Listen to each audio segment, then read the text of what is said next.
Hey everyone, welcome back into Sunrise for this week's segment of Crime Stoppers. Investigator Rick Jones with Amory Police Department is joining me in studio. So good having you back. Good to be back. Okay, so we have a few things we're going to talk about today, but let's first start with these cases that y'all have kind of been covering recently. Okay. Here recently I solved a burglary case of a residence. It took a little longer than usual, but one thing I learned from it is I would like to get out to the public of if your vehicle or house gets burglarized, one good thing to do if you find yourself a victim of that is maybe when you go to purchase items like PlayStations or guns, any kind of console systems, TVs, maybe jot down the serial numbers and information of that item, or even log it in your phone. Now today's technology, save it in your phone. So if you do find yourself a victim, it's easy to pull up and we can get that out there in our system. And actually nationally, we got a national database we put it in. Okay. So if it ever pops up, then y'all will get flagged for it. That's right. And that's interesting because we talked before about, you know, getting your serial numbers on your guns, but I would have never thought of a PlayStation, but those things are expensive and I know a lot of people like them. Yes, that's right.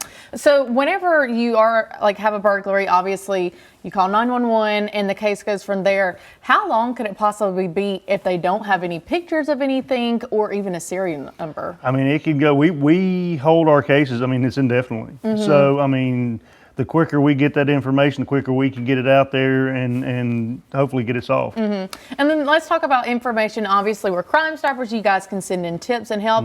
But obviously, we need tips that will help lead to an arrest and not anything bogus.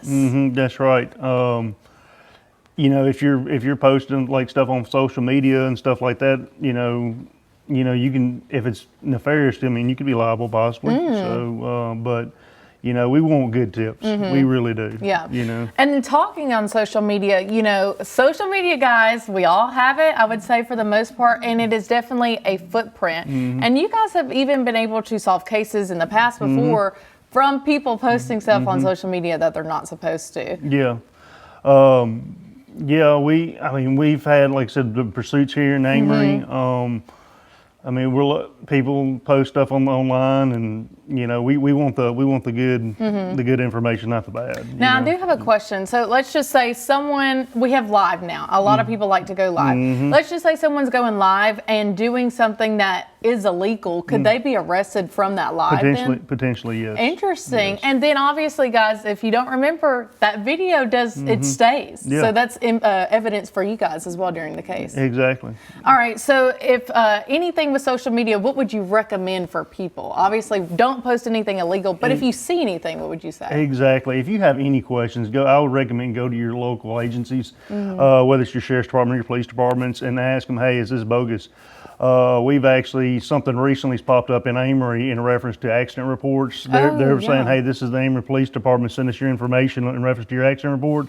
Don't do that. Don't send your information out there. Oh my goodness. Just come to the police department and you can get a copy of your accident report. And get it checked out. That's right. You guys will always do stuff in person. That we always talk about that anyway. That's right. All right, Mr. Rick, so good having you in studio. Thank you for having me. We'll be right back, guys.